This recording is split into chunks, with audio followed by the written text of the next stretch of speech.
Checking accounts are used for spending money. Savings accounts are used for saving money. But when it comes to checking accounts, how much should you actually have in there? I mean, it's not really earning interest, so what do? You need money in there to pay for your bills. So how does it all work? I'm gonna share with you exactly how much you need in your checking account in this video.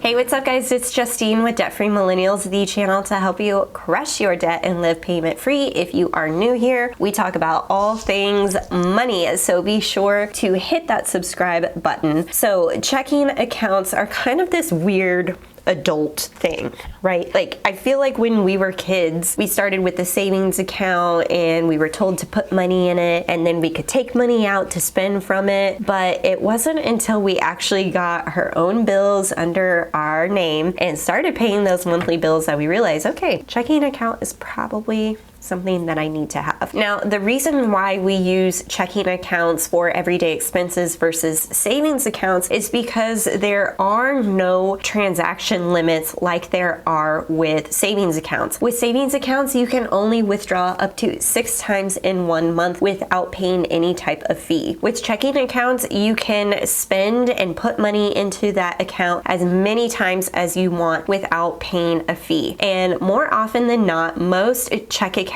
with most banks do not charge any type of fee to hold your money in there, and there's typically no account minimum balance that you need to have within that account.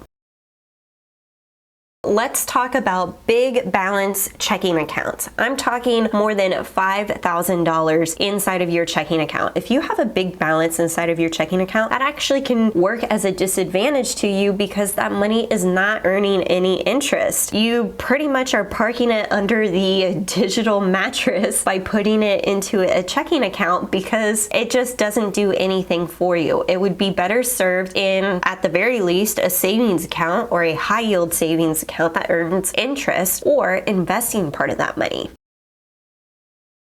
Now, if you have a little balance, maybe just a couple $100 or maybe around $1,000, this actually can also be slightly a disadvantage as well, because if you get close to that zero balance, you could incur some overdraft fees if you aren't careful, especially if you have your bills on autopilot and those are automatically deducted from your checking account. You can get into very dangerous waters there, and you want to make sure that you avoid any type of potential for overdraft fees.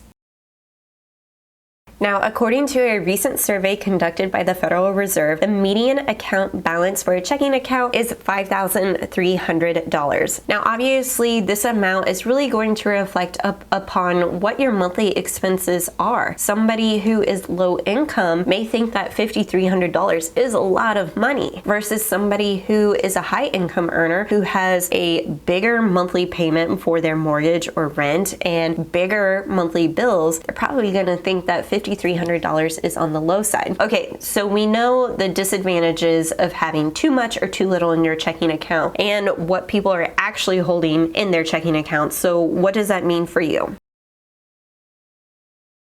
I'm going to give you a recommendation, and this is what I like to do. I like to have 1.5 to 2 times my monthly expenses as my checking account balance. So let's say your monthly expenses, including things like electricity, paying for any subscriptions, rent or a mortgage payment, all those basic necessities it takes to live your life. You'll want to make sure that you have 1.5 to 2 times that amount inside of your checking account. And the reason why I like to float this money is because oftentimes your bill due dates are spread throughout the calendar month. So you may be paying your credit card payment or your mortgage payment on the first of the month, but a lot of your subscriptions and utility bills are typically falling anywhere between the middle of the month or the end of the month. And so when I have a cushion inside of my checking account, so that accounts for any of those bills that may occur throughout the month. So for example, if you have monthly expenses that add up to $2,000, you'll want to make sure you have around $3,000 to $4,000 inside of your checking account balance at all times. Now, I have to be very transparent and honest with you. A lot of times my checking account balance can be a little bit more than that 1.5 to 2 times amount. And I have to tell you, money makes people emotional, and to me, having a bigger checking account balance gives me a little bit of added security. And I know that that's what the emergency fund is for. So this is something that I'm personally working on, is that whenever I see that checking account balance creep up, such as I didn't transfer any savings that I might be setting aside for my various sinking funds, then I want to make sure that I'm moving that over into a separate savings account. If you don't know what sinking funds are, I have a whole video explaining what they are, and I will link to that up here in the cards.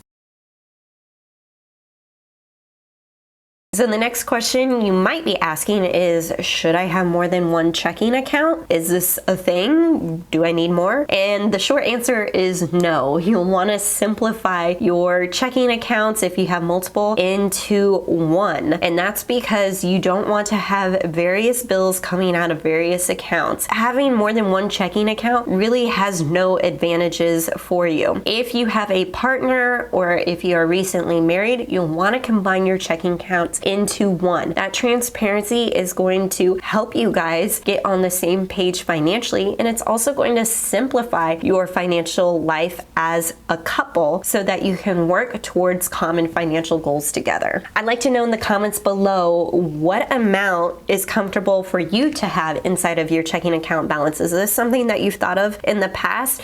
Give this one a big thumbs up. If you haven't subscribed, do that please, and I'll catch you in the next one.